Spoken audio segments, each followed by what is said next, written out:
Bismillahirrahmanirrahim. Assalamu alaikum dear students. Welcome to the platform of Allied College of Health Sciences Multan. My name is Dr. Samra Akbar and I am a PharmD graduate from Bahauddin Zakaria University Multan. तो students आज हमारा जो lecture number 4 है pharmaceutics का वो है about surface tension.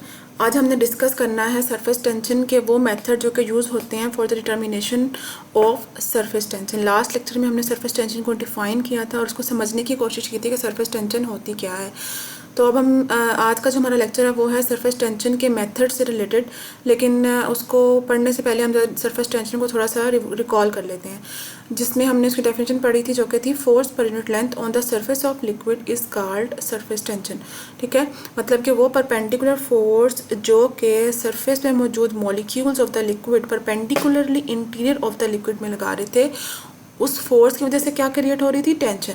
और उस टेंशन को जो सरफेस से प्रोड्यूस हो रही थी क्या कहलाती है, सरफेस टेंशन। उसको मैथमेटिकली हम किस तरह से लिखते हैं कि surface tension is equals to force per unit length. और सरफेस टेंशन का यूनिट था हमारे पास न्यूटन पर मीटर, यहाँ पे डाइंस पर सेंटीमीटर।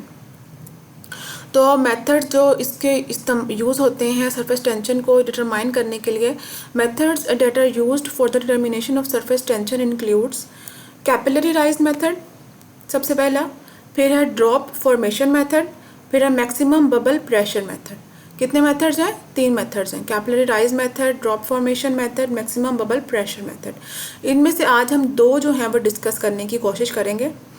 तो कैपिलरी राइज मेथड हमारा सबसे पहला मेथड है, लेकिन इसको डिस्कस करने से पहले हम ज़रा कैपिलरी वर्ड को देख लेते हैं कि कैपिलरी होती क्या है। कैपिलरी जो है ये एक इक्विपमेंट होता है लेबोरेटरी के अंदर जो कि डिफरेंट एक्सपेरिमेंट्स के अंदर जो है वो इस्तेमाल किया जाता है। जिस तरह कैपिलरी राइज मेथड के अंदर जो है कैपिलरी जो मेन जो इसका इक्विपमेंट है वो कैपिलरी ही है, जिसके अंदर जो है जिसको हम डिप करते हैं वाटर के अंदर और उसके अंदर वाटर जो है वो राइज होता है। ठीक है, कैपिलरी ये थिन ट्यूब होती है, एक इंतहाई थिन ट्यूब होती है और छोटी सी ट्यूब होती है जो कि डिफरेंट एक्सपेरिमेंट्स के अंदर जो है वो इस्तेमाल होती है। फिर इसके बाद आपको जो चीज़ समझने की ज़रूरत है वो है मिनिस्कस, कि मिनिस्कस क्या हो, मिनिस्कस वर्ड क्या है। मिनिस्कस जो है ये जो है एक ना कर्व शेप होती है जो कि कोई भी लिक्विड किसी भी चीज़ के अंदर जब मौजूद हो तो वो बना सकता है, इजीली बनाता है वो शेप। ठीक है, जैसे कि अगर पानी अगर ग्लास में मौजूद है और उसने बिल्कुल हॉरिजॉन्टल सी शेप बनाई है, एक हॉरिजॉन्टल सी शेप बनाई है, ठीक है, तो ये इसका प्लेन मेनिस्कस है, मतलब इसकी कोई शेप नहीं है। ठीक है, सिर्फ हॉरिजॉन्टल मेनिस्कस इसका है। फिर अगर हम बी जो है अपनी डायग्राम इसको देखें तो इसमें जो वाटर का लेवल है वो थोड़ा सा नीचे को है, मतलब कि थोड़ा कनकेव है। ठीक है, कनकेव है ये, मतलब कि थोड़ा कनकेव है। ठीक है, तो इस मेनिस्कस को हम क्या कहेंगे, कनकेव मेनिस्कस। ठीक है, या फिर इसको लोअर मेनिस्कस भी कह सकते हैं। लोअर मेनिस्कस मतलब कि वो लिक्विड जो कि किसी भी बर्तन में मौजूद या किसी भी इक्विपमेंट में मौजूद इस तरह की शेप बनाएगा तो उसे हम क्या कहेंगे, कनकेव मेनिस्कस। ठीक है, तो उसका जो ऊपर वाला सरफेस जो शेप या कर्व बनाएगी उसे हम इस तरह की शेप या कर्व बनाएगी तो क्या कहलाएगा, कनकेव मेनिस्कस। ठीक है, फिर अगर हम इसकी बात करते हैं, इस वाली टेस्ट ट्यूब की या इस इक्विपमेंट की बात करते हैं, इसमें वाटर प्रेजेंट है और थोड़ा सा उभार है, कर्व ऊपर की तरफ है, तो इस वाले शेप को हम कहते हैं कन्वेक्स। तो क्या होगा, ये कन्वेक्स मेनिस्कस होगा। क्या होगा, कन्वेक्स मेनिस्कस। तो मेनिस्कस किस चीज़ से रिलेटेड है, लिक्विड की सरफेस से रिलेटेड। किस चीज़ से, लिक्विड की सरफेस से रिलेटेड। उसकी सरफेस जिस तरह की शेप बनाएगी उससे रिलेटेड उसका मेनिस्कस होगा। जैसे ये हॉरिजॉन्टल मेनिस्कस है, फिर ये हमारा कनकेव मेनिस्कस है और ये हमारा कन्वेक्स मेनिस्कस है। इसको हम लोअर मेनिस्कस भी कहते हैं, इसको हम अपर मेनिस्कस भी कहते हैं। ठीक है, अब हम देख लेते हैं कि कैपिलरी राइज मेथड जो है वो किस तरह से यूज़ होता है for the determination of surface tension. तो this is the oldest method used for the determination of surface tension. ठीक हो गया। A consequence of surface tension appearance at the liquid और gas interface is moving up of a liquid in a thin tube that is capillary made of a glass. ठीक है, इसका मतलब है कि जो सरफेस टेंशन की वजह से जो कैपिलरी जब हम किसी भी लिक्विड के अंदर जो हम डालते हैं, डिप करते हैं, तो सरफेस टेंशन की वजह से पानी जो है वो कैपिलरी ट्यूब के अंदर राइज करता है, कैपिलरी ट्यूब के अंदर राइज करता है। ठीक है, तो ये सरफेस टेंशन की वजह से जो है कैपिलरी ट्यूब के अंदर जो वाटर है वो राइज करेगा। ठीक है, अभी हम आगे इसको अंडरस्टैंड करने की कोशिश करते हैं कि इसकी जो है वो मैन्युफैक्चरिंग या इक्विपमेंट जो है वो किस किस चीज़ों पे मुश्तमिल होता है और किस तरह से जो हम सरफेस टेंशन को डिटरमाइन करते हैं। लेकिन इसमें ये बताइए प्रिंसिपल है ना कि इसका कि जो सरफेस टेंशन है उसकी वजह से जो कैपिलरी के अंदर वाटर मूव किया है फ्रॉम एनी बीकर या किसी भी जगह से अगर हम उसको डिप कर देते हैं हम पानी के अंदर, तो जहाँ से पानी मूव किया है वो किस वजह से किया है, सरफेस टेंशन की वजह से किया। अब हम इसकी जो है ना थोड़ी सी अरेंजमेंट देखते हैं कि क्या होता है इसके अंदर। देखें, ये ना एक वाटर फिल्ड बीकर लिया जाता है, एक take a water filled beaker and dip a capillary tube in it. ठीक है जी, एक आपने वाटर फिल्ड बीकर ले लिया और उसके अंदर जो है आपने कैपिलरी ट्यूब जो है इंसर्ट कर दी। ठीक है, कैपिलरी ट्यूब जो है ना दोनों साइड से जो है वो ओपन होती है, ऊपर से भी ओपन होगी, नीचे से भी ऊपर ओपन होती है। ठीक है, फिर क्या होता है कि जब आप उसको डिप कर देते हैं तो पानी जो है कैपिलरी ट्यूब के अंदर राइज करना स्टार्ट करता है। अब वो राइज करना क्यों स्टार्ट करता है, क्योंकि मैंने आपको बताया था कि कुछ एडहेसिव फोर्सेज होती हैं, कुछ कोहेसिव फोर्सेज होती हैं। Adhesive forces and cohesive forces. Adhesive forces कौन सी थी, जो कि डिफरेंट सब्सटेंसेस के दरमियान होती हैं, जैसे कि वाटर या सॉलिड के, लिक्विड या सॉलिड के दरमियान। ठीक है, इस तरह की जो फोर्सेज होती हैं वो कौन सी होती हैं, एडहेसिव फोर्सेज। तो देखें, जब वाटर के अंदर हमने कैपिलरी को डिप किया तो कैपिलरी की जो ट्यूब है वो सॉलिड ग्लास की बनी होती है और वाटर हमारा लिक्विड है। तो जब ये इंटैक्ट आते हैं तो क्या होता है कि एडहेसिव फोर्सेस जो हैं वो वहाँ पे अपना काम दिखाना शुरू करती हैं। जब वहाँ पे एडहेसिव फोर्सेस आ जाती हैं तो पानी वहाँ पे राइज करना स्टार्ट कर देता है। ठीक है, फिर क्या होता है इस एक्सपेरिमेंट में कि जब पानी कुछ हद तक जो है कैपिलरी के अंदर मूव कर जाता है, कुछ हाइट अटेन कर लेता है, तो वो वहाँ पे स्टॉप हो जाता है। मतलब कि वो ये नहीं है कि कैपिलरी एक एंड से जो है वो अंदर जाना शुरू होकर दूसरे एंड से बाहर निकल आता है, नहीं, ऐसा नहीं होता। इसमें क्या होता है कि पानी अंदर जाना शुरू होता है और कुछ हद तक जो है अपनी हाइट को मेंटेन करता है, वाटर अपनी हाइट को मेंटेन करता है और फिर स्टॉप कर देता है वहाँ पे राइज करना। ठीक है, अब हम देखते हैं कि ये स्टॉप क्यों हो जाता है राइज करना वाटर। देखें, वाटर जो है वो स्टॉप कर देता है राइजिंग, मतलब कि ऊपर को चढ़ना ट्यूब के अंदर स्टॉप कर देता है, रुक जाता है, because of the presence of gravitational force and the weight of water. ठीक है, अब क्या है कि वाटर ने एडहेसिव फोर्सेस की वजह से जो है वो राइज करना स्टार्ट किया था उसके अंदर, और रुक किस वजह से गया है, क्योंकि ग्रेविटेशनल फोर्स प्रेजेंट है और वाटर का जो वेट है वो भी प्रेजेंट है। ठीक है, राइज किस वजह से हुई, एडहेसिव फोर्सेस की वजह से। ठीक है, एडहेसिव फोर्सेस की वजह से जो है वो राइज हुआ और स्टॉप किया क्योंकि ग्रेविटेशनल फोर्स थी। जाहिर सी बात है, आपको पता है हर चीज़ को जो है ज़मीन अपनी तरफ अट्रैक्ट करती है। ठीक है, अब जो है ग्रेविटेशनल फोर्स ने भी वाटर को जो है अपनी तरफ अट्रैक्ट किया, उस वजह से भी वाटर जो है वो स्टॉप हो गया राइज करना। और दूसरा, पानी का थोड़ा बहुत वजन था, उस वजन की वजह से ग्रेविटेशनल फोर्स ने उसे अट्रैक्ट किया, तो वाटर स्टॉप हो गया राइजिंग करना उसके अंदर, मतलब कि चढ़ना स्टॉप कर देता है उसके अंदर कुछ हद तक जाके। अब वो कहते हैं कि because of the presence of upward and downward forces, मतलब कि जो ऊपर जो फोर्सेस पानी को ऊपर लेकर जाती हैं वो फोर्स, और डाउनवर्ड फोर्स, ठीक है, जो कि उस पानी को ऊपर चढ़ने से मज़ीद रोकती है। ठीक है, नीचे तो नहीं लाएगी लेकिन मज़ीद रोकेगी। ठीक है ना, ऊपर चढ़ने से। तो इन दोनों फोर्सेस की वजह से वाटर अटेन कर लेता है इक्विलिब्रियम और स्टॉप करता है राइजिंग पे, और एक मिनिमम सी हाइट जो है ना कैपिलरी ट्यूब के अंदर अटेन कर लेता है और स्टॉप कर जाता है। और उस जब वहाँ पे स्टॉप कर देगा किसी सर्टेन हाइट पे जाकर, तो वो क्या कहलाएगी, उसकी इक्विलिब्रियम की स्टेट कहलाएगी। ठीक है, क्या था सबसे पहले कि हमने एक वाटर फिल्ड बीकर लिया और उसके अंदर कैपिलरी ट्यूब को डिप कर दिया। ठीक है, जैसे ही हमने कैपिलरी ट्यूब को उस वाटर के अंदर डिप किया तो water will start rising in the capillary tube due to adhesive forces. Adhesive forces की वजह से कैपिलरी ट्यूब में वाटर ने स्टार्ट किया राइज करना, चढ़ना स्टार्ट कर दिया। ठीक है, फिर उसने कुछ हाइट अटेन करने के बाद वाटर ने जो है अपनी चढ़ाई रोक दी। ठीक है, अब इसकी जो वाटर ने जो अपनी चढ़ाई रोकी वो किस वजह से रोकी, because of the presence of gravitational force and the weight of water. ठीक है, फिर because of the presence of upward and downward forces water attains equilibrium and stops rising. ठीक है ना, वाटर इक्विलिब्रियम अटेन कर लेगा और जो है राइज होना स्टॉप कर देगा। अब आप देखें, ये जो इसकी जो डायग्राम है, ये हमारे पास एक बीकर है। ठीक है, इसके अंदर हमने पानी डाला है और ये हमारी कैपिलरी ट्यूब है जो दोनों एंड से जो है वो ओपन होती है। ठीक है, अब हमने जब इसको इसके अंदर इंसर्ट किया है, देखें जैसे इंसर्ट किया तो वाटर इसके अंदर राइज करना स्टार्ट हुआ है, कुछ हाइट पे जाकर इसने स्टॉप कर दिया राइज करना स्टॉप क्यों किया? क्योंकि यहाँ पे कुछ अमल दरामद कौन सी फोर्स का था? एक हमारी ग्रेविटेशनल फोर्स थी और कुछ पानी का वेट था। उस वजह से ग्रेविटेशनल फोर्स ने ज़्यादा एक्ट किया, तो ये दोनों फोर्सेस आपस में जिस पॉइंट पे बैलेंस हुई वहाँ पे वो इक्विलिब्रियम मेंटेन कर लेगा इस कैपिलरी ट्यूब के अंदर वाटर, ठीक है। और मैंने आपको मेनिस्कस का बताया कि क्या है।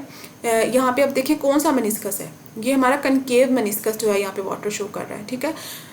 अब देखें यहाँ पे कुछ हाइट भी उसने अटेन की है। अब यहाँ पे वो बता भी रहा है कि यहाँ पे जो है ये वेट ऑफ द लिक्विड की वजह से जो है ये इक्विलिब्रियम की हालत में आ जाएगा, ठीक है। ये इसकी जो कंस्ट्रक्शन है कि बीकर होता है और एक कैपिलरी ट्यूब है और किस तरह से जो है ये वर्क करती है। अब हम आगे पढ़ते हैं इसके अंदर। देखें, if the interaction forces of the liquid with the capillary walls are stronger adhesion than those between the liquid molecules cohesion, the liquid wets the walls and rise in the capillary to a defined level and the meniscus is concave। अब देखिए मैंने आपको पहले बताया था कि कुछ meniscus जो होते हैं वो concave होते हैं, कुछ meniscus जो हैं वो convex होते हैं। अब यहाँ पे हम ये डिस्कस करेंगे कि जो concave meniscus है वो किस तरह से बनता है, convex meniscus किस तरह से बनता है।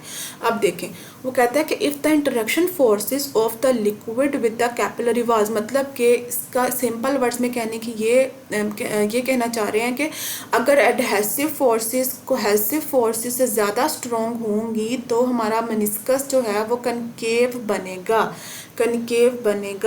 मतलब कि दैट इंटरेक्शन, मतलब कि the forces of attraction between the solid and a liquid is stronger हुई, एडहेसिव फोर्स ने डोमिनेट किया। Then the attraction force of attraction between the substance of the same molecules, मतलब कि लिक्विड इंटरेक्शन से ज़्यादा कौन सी फोर्स ने डोमिनेट किया? लिक्विड सॉलिड इंटरेक्शन ने।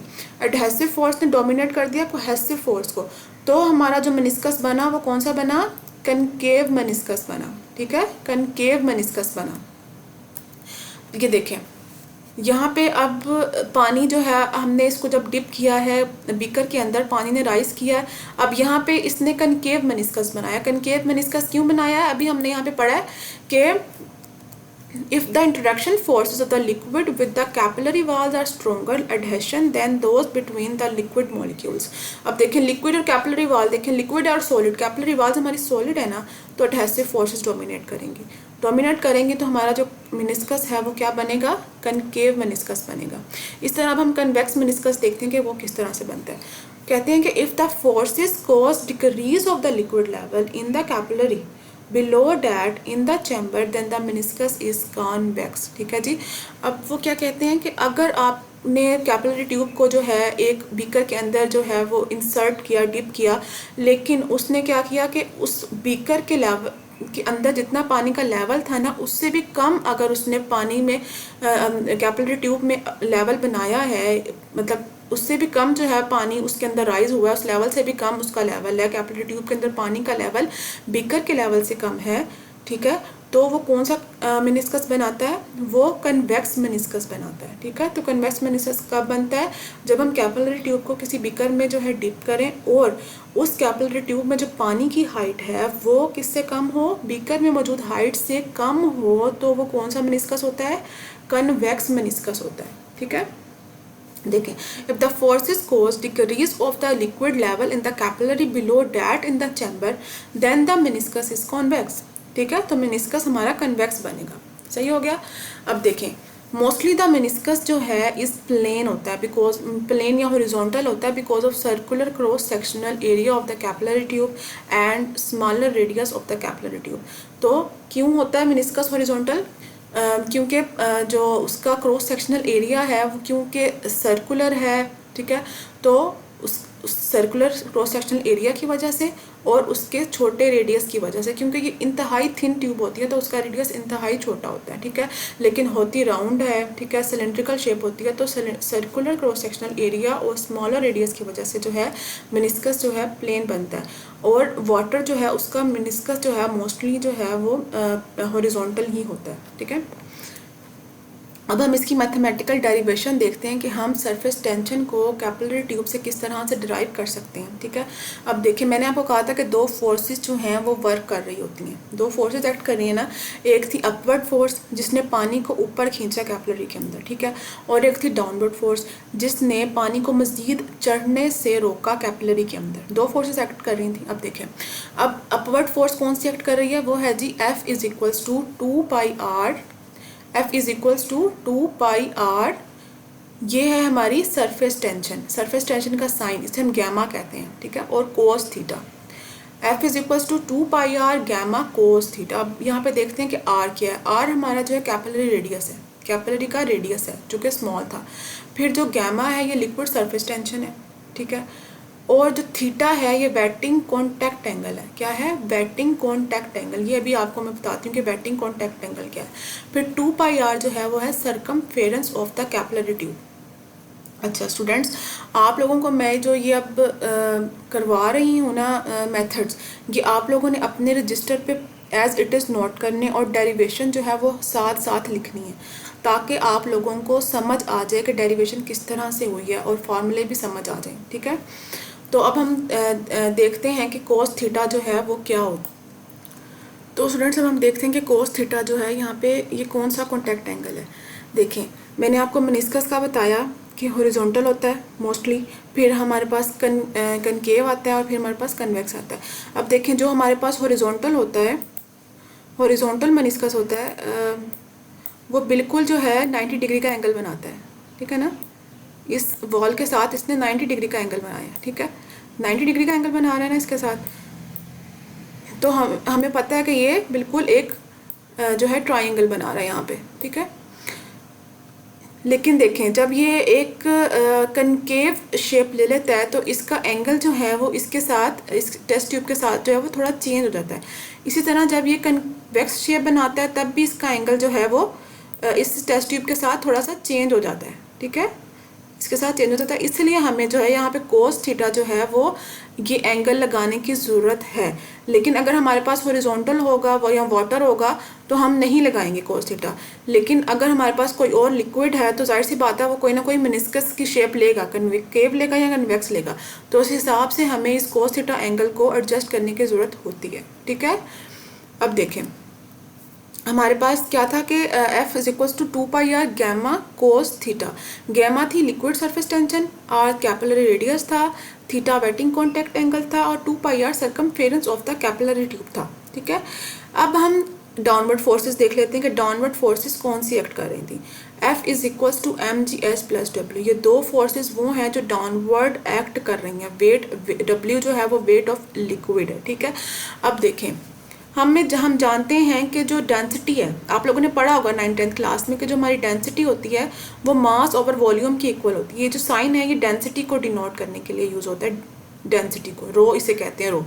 Density is equal to mass over volume, और वॉल्यूम जो है ये इक्वल होता है πr² के। किसके इक्वल होता है, πr² के। ठीक है, तो अब हम v की जगह पे πr² लिख सकते हैं, डेफिनेटली लिख सकते हैं। तो हम लिख सकते हैं rho is equal to m divided by m πr²। ठीक होगी बात। फिर अगर हम यहाँ से मास निकालना चाहें और डेंसिटी को अंदर ले जाएं तो क्या हो जाएगा कि mass is equals to density πr², ऐसे ही हो जाएगा ना। फिर अगर हम मास को जो हमने निकाल लिया इसको अगर हम इस वाले फॉर्मूले के अंदर पुट करें तो देखते हैं कि क्या फार्मूला बनता है हमारे पास। देखें, अब हमारे पास पीछे क्या था कि मास हमारे पास mass is equals to rho πr² आया था, ऐसे ही है। और आगे हमारे पास अगर हम इसके अंदर उस फार्मूले के अंदर इस मास की वैल्यू को पुट कर देंगे, इस वाले फार्मूले के अंदर इस मास की वैल्यू को पुट करते हैं तो क्या आता है, F is equals to rho πr² GH plus W। GH वैसे का वैसे ही आ गया, मास की जगह पे हमने ये वैल्यू पुट कर दी, प्लस W भी वैसे का वैसे ही आ गया। ठीक है, तो ये वो फोर्स है जो डाउनवर्ड एक्ट कर रही है। ठीक है, और अपवर्ड फोर्स कौन सी थी हमारे पास, ये वाली अपवर्ड फोर्स है हमारी। ठीक है, अब हमने कहा कि इक्विलिब्रियम पे क्या होता है कि दोनों फोर्सेज जो है बराबर हो जाती हैं और पानी ऊपर भी नहीं चढ़ता और नीचे गिरता है, ऐसे ही है ना। तो हम देख लेते हैं कि अगर इक्विलिब्रियम पे इन दोनों फोर्सेस को अगर हम इक्वल ले लेते हैं तो क्या हमारे पास इक्वेशन बनती है। देखो, इक्विलिब्रियम पे दोनों इक्वेशंस जो है वो इक्वल हो जाएंगी। 2πr गैमा कोस थीटा कौन सी इक्वेशन थी, ये थी upward forces equation, is equals to πr² GH plus W। ये डाउनवर्ड फोर्स की हमारी इक्वेशन थी। जो हमारे पास आई थी। अब हम अगर इसको सिंप्लीफाई करें तो देखो पाई जो है वो पाई से कैंसिल हो रहा है, ऐसे ही है। ये 1 आ रहा है यहाँ पे और यहाँ पे 2 आ रहा है, तो ये 1 R से कैंसिल हो जाएगा, 1 R बच जाएगा, ठीक है। तो और कुछ तो कैंसिल नहीं हो रहा ना, यहाँ पे नहीं हो रहा कैंसिल। अब ये गैमा है, इसको हम बाहर निकालते हैं गैमा, ठीक है। हमने क्योंकि सरफेस टेंशन निकालनी है ना, तो सरफेस टेंशन का जो सिंबल है सरफेस टेंशन निकालने के लिए जो भी सिंबल यूज होता है वो गैमा होता है, उसको हम बाहर निकाल लेंगे, ठीक है। ये 2 वहाँ जाके 1/2 cos थीटा हो जाएगा, cos थीटा वैसे का वैसे ही आ जाएगा ऊपर, और रो R G H plus W। तो ये जो है ये वो इक्वेशन है कैपिलरी राइज मेथड की जो कि यूज़ होती है for the determination of surface tension. इस फॉर्मूले के ज़रिए जो है हम सरफेस टेंशन को मेजर कर सकते हैं। अच्छा, अगर हम हमारे पास सिंपल वाटर होगा ना, तो cos थीटा जो है ना वाटर का हमेशा 1 होता है, तो हम cos थीटा लिखें ना लिखें कोई मसला नहीं होता। लेकिन अगर वाटर के अलावा कोई लिक्विड है तो उसका cos थीटा हमें पता होना चाहिए, ठीक है। तो क्या इक्वेशन आई है, gamma is equals to half cos theta pi rho GHR plus W, ठीक है। ये हमारे पास इक्वेशन आई है किसकी, कैपिलरी राइज मेथड की, जिसमें अपवर्ड फोर्स थी फिर डाउनवर्ड फोर्स थी, फिर हमने इन दोनों को इक्विलिब्रियम में लिया, इक्विलिब्रियम में लेकर हमने इनको इक्वल किया, इक्वल करके जो चीज़ कैंसिल होती थी कैंसिल किया, और फिर हमने जो सरफेस टेंशन है उसकी एक इक्वेशन बना ली कि अगर हमें कोई क्वेश्चन पूछे कि कैपिलरी राइज मेथड से आप किस तरह से सरफेस टेंशन को मेजर कर सकते हैं, तो हम इस फॉर्मूले के जरिए जो है सरफेस टेंशन को मेजर करेंगे, ठीक हो गया। अब देखें, मैंने आपको बताया था कि वाटर के लिए जो है cos थीटा क्या होता है, 1 होता है, तो आप ज़रूरी नहीं होता लिखना, वाटर के लिए लिखे ना लिखें बराबर होता है, ठीक है। तो वाटर के लिए क्या इक्वेशन बन जाएगी, gamma is equals to half rho GHR plus W, ठीक है। ये इक्वेशन जो है वाटर के लिए बन जाएगी। अब हम देख लेते हैं अपना ड्रॉप फॉर्मेशन मेथड। कौन सा मेथड, ड्रॉप फॉर्मेशन मेथड। जो ड्रॉप फॉर्मेशन मेथड है ना, ये 2 तरह के मेथड्स होते हैं। ड्रॉप फॉर्मेशन मेथड में 2 मेथड जो है ना आते हैं, एक होता है ड्रॉप वेट मेथड और एक होता है ड्रॉप काउंट और नंबर मेथड। या आप कह सकते हैं ड्रॉप काउंट मेथड या ड्रॉप नंबर मेथड, एक ही नाम है ये 2 मेथड्स, एक ही नाम है ये, एक ही मेथड का जो है ये 2 नाम है, ठीक है, ऐसे है ये। In drop formation method there are 2 methods, drop weight method and drop count और नंबर मेथड, ठीक है। अब हम आज जो हम डिस्कस करेंगे वो है ड्रॉप नंबर या ड्रॉप काउंट मेथड, क्योंकि ये आपके नोट्स में भी है तो आप लोगों को समझने में आसानी होगी। अच्छा, इसके लिए जो हम इंस्ट्रूमेंट यूज़ करते हैं ना वो है स्टेलेग्मोमीटर। क्या है, stalagmometer. Stalagmometer is use to measure drop counts. तो it is use to measure the surface tension of liquid. जाहिर सी बात है ये सरफेस टेंशन को मेजर करने के लिए तो क्या होगा कि it is use to measure the surface tension of liquids, ठीक है। और इसके लिए जो हम अपरेटस यूज़ करते हैं वो है stalagmometer is use to measure drop counts. इसमें होता क्या है कि इसके अंदर ना हम एक ये देखेंगे, ये है स्टेलेग्मोमीटर। स्टेलेग्मोमीटर ये एक ना इस तरह का जो है ना ये अपरेटस होता है, ठीक है। ये एक इसका अपर मार्क होता है जिसे कहते हैं A, ठीक है। एक इसका लोअर मार्क होता है जिसे कहते हैं B। इसकी जो कंस्ट्रक्शन है वो इस तरह है कि इसके अंदर जो है कैपिलरी ट्यूब होती है और ये बल्ब होता है। इसका क्या होता है, बल्ब होता है इसका। बल्ब वो नहीं जो हमारे घरों में लगा होता है, बल्ब हम इसलिए इसको यहाँ पे कह रहे हैं क्योंकि इसकी जो अपीयरेंस है वो थोड़ी सी बल्ब की तरह है, तो इसलिए हम इसे यहाँ पे बल्ब कहेंगे।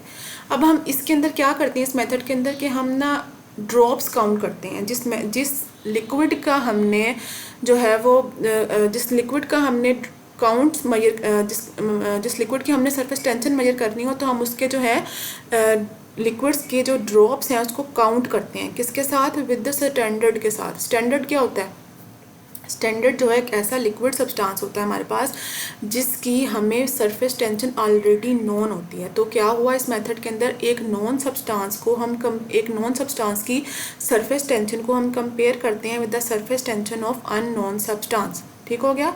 एक नॉन सब्सटेंस की सरफेस टेंशन को हम कंपेयर करते हैं with the surface tension of unknown substance, ठीक है। वो किस तरह से करते हैं कि हम ये ऊपर से ओपन करते हैं इसको और इसके अंदर पानी डालते हैं up to the mark A। पानी डालते हैं इसके अंदर मतलब पानी डाल के पहले, ठीक है। हम मोस्टली जो है वाटर को एज अ स्टैंडर्ड यूज़ करते हैं, स्टैंडर्ड लिक्विड यूज़ करते हैं, ठीक है। फिर हम क्या करते हैं कि इसको ऊपर से जो है ऊपर थंब रख लेते हैं इसके, और जो है ड्रॉप वाइज जो है इसके अंदर से जो है ड्रॉप्स गिराना शुरू करते हैं। और जिस टाइम के अंदर ये A to B मूव कर जाता है ना, जिस टाइम के अंदर ये A to B मूव करता है वो टाइम हम नोट करते हैं। मतलब कि पानी यहाँ से लेकर यहाँ तक आ जाएगा तो हम जो है इसको स्टॉप कर देंगे, हम जो है इसको स्टॉप कर देंगे, जो है जब ये ए टू बी पॉइंट पर जब आ जाएगा तो हम स्टॉप कर देंगे इसके ड्रॉप्स गिराना, ठीक है। ए से हम स्टार्ट करेंगे, आहिस्ता आहिस्ता पानी नीचे आएगा, नीचे आएगा, नीचे आएगा, नीचे आएगा, नीचे आएगा, नीचे आएगा। जब पॉइंट बी पे जैसे पहुंचा हमने इसको बंद कर दिया और ड्रॉप्स गिरना बंद हो गए, ठीक है। ये हमने किसका किया, वाटर का किया, और उसके ड्रॉप्स हमने जितने थे काउंट कर लिए और एक जगह पे लिख लिए, ठीक है। मतलब कि आप फर्ज कर लें, चलें जी 12 ड्रॉप्स थे। कितने ड्रॉप्स थे, 12 ड्रॉप्स थे वाटर के। वाटर जो हमने लिया था एज अ स्टैंडर्ड लिया था वाटर, ठीक है। फिर अब हम बात करते हैं अपने लिक्विड की जिसकी हमने सरफेस टेंशन अननोन है, उसकी सरफेस टेंशन हमें नहीं पता, वाटर की हमें पता है, उसके हमने ड्रॉप्स जो है पहले ही निकाले 12 है। फिर हमने क्या किया, उस दूसरे वाले जो लिक्विड है उसको हमने इस अपरेटस के अंदर डाला, उसको भी पॉइंट ए तक फिल किया और इसी तरह उसके भी ड्रॉप्स गिराए, और जब वो पॉइंट बी पे आया तो हमने उसके ड्रॉप्स काउंट कर लिए। जैसे कि 16 जो है उसके ड्रॉप्स आए थे किसी एक लिक्विड के जो है कितने ड्रॉप्स आए, 16 आए, उसके 12 थे, ठीक है। तो अब हम जो है देखते हैं इसको, अब हम देखते हैं वो इक्वेशन जिसके ज़रिए से हम जो है सरफेस टेंशन को मेजर करेंगे, ठीक है। स्टेलेगमोमीटर वो इंस्ट्रूमेंट है जिसके ज़रिए हम ड्रॉप काउंट्स जो हैं वो मेजर करते हैं, सरफेस टेंशन जो है वो फाइंड आउट करते हैं किसी अननोन सब्सटेंस की, ठीक है। अब देखें क्या ऐसी कंस्ट्रक्शन कि it is made of a गिलास। जाहिर सी बात है हर इक्विपमेंट जो है लेबोरेटरी का वो गिलास का बना होता है mostly. It has a bulb, ठीक है, and a capillary tube. Stalagmometer is filled up to the mark A तक हमने उसे फिल करते हैं हमेशा किसी भी लिक्विड के साथ, चाहे वो वाटर हो या कोई भी लिक्विड हो। फिर नंबर ऑफ ड्रॉप्स जो है वो काउंट करते हैं as liquid move from point A to B, ठीक है जी। पॉइंट ए टू बी तक हमने लिक्विड को मूव कराना है और जितने जितने उसके ड्रॉप्स नीचे गिरेंगे हमने वो काउंट करने हैं। हमने ड्रॉप्स कहाँ से काउंट करने हैं, यहाँ से जो ड्रॉप्स नीचे गिरेंगे यहाँ से हमने काउंट करने हैं, ये वाले नहीं काउंट करने, ये वाले काउंट करने हैं, ठीक है। क्योंकि यहाँ तो पानी होगा ना, ये ड्रॉप नीचे गिरेगा तो ये आहिस्ता आहिस्ता नीचे आएगा, ठीक है, ऐसे करना है हमने। फिर नंबर ऑफ ड्रॉप्स हम काउंट करेंगे as the liquid move from point A to point B. फिर है जी number of drops are calculated on the basis of comparison, ठीक है। नंबर ऑफ ड्रॉप्स किस बेस पे हमने कैलकुलेट करने हैं, बेसिस ऑफ कंपैरिजन, जिसमें क्या होगा जी, एक हमारा स्टैंडर्ड लिक्विड होगा जो कि मोस्टली वाटर होता है, और बिटवीन अ लिक्विड जिसकी हमने सरफेस टेंशन जो है मेजर करनी है। स्टैंडर्ड लिक्विड वाटर है, इसकी सरफेस टेंशन हमें हमेशा मालूम होती है स्टैंडर्ड की, चाहे वो वाटर है कोई और भी लिक्विड हो, हमें उसकी जो सरफेस टेंशन है वो मालूम होती है। और हम कंपेरिजन क्यों कर रहे हैं, ताकि हम जो दूसरा लिक्विड यूज़ कर रहे हैं उसकी सरफेस टेंशन जो है वो मालूम कर सकें। अब इसकी जो इक्वेशन जो यूज़ होती है वो है जी गामा 1 ओवर गामा 2, ये आप लोगों के नोट्स में भी लिखी हुई है। Gamma 1 over gamma 2 is equals to n है यहाँ पे नंबर ऑफ ड्रॉप्स, क्या है, नंबर ऑफ ड्रॉप्स, किसके, number of drops of water. d है यहाँ पर डेंसिटी, ठीक है। यहाँ पे 2-3 चीज़ें इस्तेमाल हुई हैं। एक गामा क्या है, सरफेस टेंशन को डिनोट करता है, n नंबर ऑफ ड्रॉप्स को डिनोट कर रहा है, d डेंसिटी को डिनोट कर रहा है, ठीक है। अब हमें किस किस की जो है नंबर ऑफ ड्रॉप्स और डेंसिटी चाहिए थी, जाहिर सी बात है 2 चीज़ें हमने इस्तेमाल की थी, एक स्टैंडर्ड वाटर था और दूसरा लिक्विड था, तो उसी के नंबर ऑफ ड्रॉप्स चाहिए और उसी की जो है हमें डेंसिटी चाहिए। तो फार्मूला किस तरह का होगा, gamma 1 divided by gamma 2 is equals to number of drops of water into density of liquid, ठीक है, divided by number of drops of liquid into density of water. इस फॉर्मूले के ज़रिए जो है हम जो है एक सब लिक्विड की जिसकी हमें डेंसिटी नहीं मालूम तो हम मालूम कर सकते हैं, ठीक है। देखें n क्या है, number of drops of water या लिक्विड के, वाटर की या लिक्विड का d से हमारी डेंसिटी ऑफ वाटर बनती है या फिर लिक्विड बनता है, ठीक है। तो आज हमने क्या डिस्कस किया है, आज हम देख ले दोबारा से एक दफ़ा रिवाइज कर लेते हैं कि आज हमने क्या डिस्कस किया। आज हमने जो है कुछ मेथड्स जो हैं वो डिस्कस किए हैं जो कि यूज़ होते हैं for the determination of surface tension, ठीक है जी। कौन कौन से थे, कैपिलरी राइज मेथड था, ड्रॉप फॉर्मेशन मेथड था, और तीसरा था मैक्सिमम बबल प्रेशर मेथड, जो कि हम कल डिस्कस करेंगे। इसके साथ हम फैक्टर्स भी डिस्कस करेंगे और कुछ इसकी एप्लीकेशंस हैं सरफेस टेंशन की जो कि रोज़मर्रा ज़िंदगी में इस्तेमाल हुई हैं, वो भी हम देखेंगे कौन सी हैं। तो कैपिलरी राइज में ये कैपिलरी ट्यूब थी जो कि इंतहाई थिन ट्यूब होती है, जो दोनों एंड से जो है वो ओपन होती है और डिफरेंट एक्सपेरिमेंट्स में जो है वो यूज़ करते हैं हम। फिर हमने मेनिस्कस की बात की थी कि जो कोई भी लिक्विड की जो सरफेस है वो किसी तरह की जो शेप लेती है उसे हम मेनिस्कस कहते हैं। अगर हॉरिजॉन्टल है तो वो हॉरिजॉन्टल मेनिस्कस है, फिर कनकेव मेनिस्कस बनाती है और फिर कन्वेक्स मेनिस्कस बनाती है, ठीक है। फिर हमने कैपिलराइज मेथड पढ़ा कि जी इसमें क्या होता है कि सरफेस टेंशन की वजह से जो वाटर है वो कैपिलरी के अंदर जो है वो राइज करना स्टार्ट कर देता है, ठीक है। और यहाँ पे देखिए मैंने कहा था कि दो फोर्सेस होती हैं ना, एक एडहेसिव फोर्स होती है और कोहेसिव फोर्सेस होती हैं, ठीक है। अब अगर सिर्फ एक सब्सटेंस के अंदर अगर आप दो मॉलिक्यूल्स की बात कर रहे हैं और उनके अंदर सरफेस टेंशन जानने की कोशिश कर रहे हैं, तो उनके अंदर सरफेस टेंशन की वजह से थी कोहेसिव फोर्सेस की वजह से, क्योंकि वो सेम सब्सटेंस के सेम मॉलिक्यूल्स हैं। अगर आप दो डिफरेंट सब्सटेंसेस के अंदर सरफेस टेंशन की मालूम करने की बात कर रहे हैं, तो वो किस वजह से होगी सरफेस टेंशन उसके अंदर, आगे हमने पढ़ा था वो थी एडहेसिव फोर्सेस की वजह से। किनकी वजह से थी? एडहेसिव फोर्सेस की वजह से, ठीक है। यहाँ पे आपने कंफ्यूज नहीं होना कि मैंने पहले एडहेसिव फोर्सेस कहा कि हम एडहेसिव फोर्सेस की वजह से वाटर मूव करेगा। Adhesive force surface tension create करेगी और सरफेस टेंशन की वजह से जो पानी है वो ऊपर मूव करेगा, ठीक है, ठीक है। जिसमें हमने क्या किया, तो इसका ऑपरेटर्स क्या था जी? Take a water filled beaker and dip a capillary tube in it. Water will start rising in the capillary tube due to adhesive forces. After attaining some height water will stop rising upward, ठीक है। फिर था water stops rising because of the presence of gravitational force, ठीक है, and the weight of water, ठीक है। जो upward force थी वो कौन सी थी जी? एडहेसिव फोर्सेस की वजह से या फिर जो सरफेस टेंशन की वजह से जो फोर्स जो उसे मिल रही थी पानी को, जिसकी वजह से वो कैपिलरी में राइज कर रहा था, एक वो फोर्स थी और उसने कुछ हाइट अटेन की, और दूसरी थी जी हमारी वो एक ग्रेविटेशनल फोर्स और एक वेट ऑफ वाटर, ठीक है। Because of the presence of upward and downward forces water attains equilibrium and stops rising, ठीक है। फिर ये मैंने आपको डायग्राम शो की जिसमें मैंने बताया कि जी ये कैपिलरी ट्यूब है और ये जब हम बीकर में जो है इसको डिप करते हैं तो ये इसके अंदर वाटर जो है वो राइज होना स्टार्ट हो जाता है और कुछ हाइट को अटेन करता है। फिर इसके अंदर हमने कनकेव मेनिस्कस को डिस्कस किया कि वो क्यों होगा, और फिर हमने कन्वेक्स मेनिस्कस को डिस्कस किया कि वो क्यों बनता है, ठीक है। फिर हमने जो पानी को जो हमारा पानी है उसके मेनिस्कस को डिस्कस किया कि उसका मेनिस्कस जो है मोस्टली जो है वो हमारा हॉरिजॉन्टल प्लेन होता है, ठीक है जी, क्योंकि उसका वो जो हमारी टेस्ट ट्यूब है ना वो सर्कुलर होती है, ठीक है, सिलेंड्रिकल होती है। उसका जो क्रॉस सेक्शनल एरिया वो सर्कुलर होता है और उसकी जो कैपिलरी ट्यूब का रेडियस है वो स्मॉल होता है, ठीक है।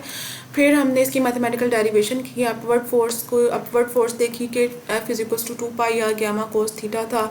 फिर डाउनवर्ड फोर्स देखी mgh + w। फिर हमने इन दोनों को बराबर किया और हमने सरफेस टेंशन निकालने का फार्मूला निकाल लिया from the capillary rise method.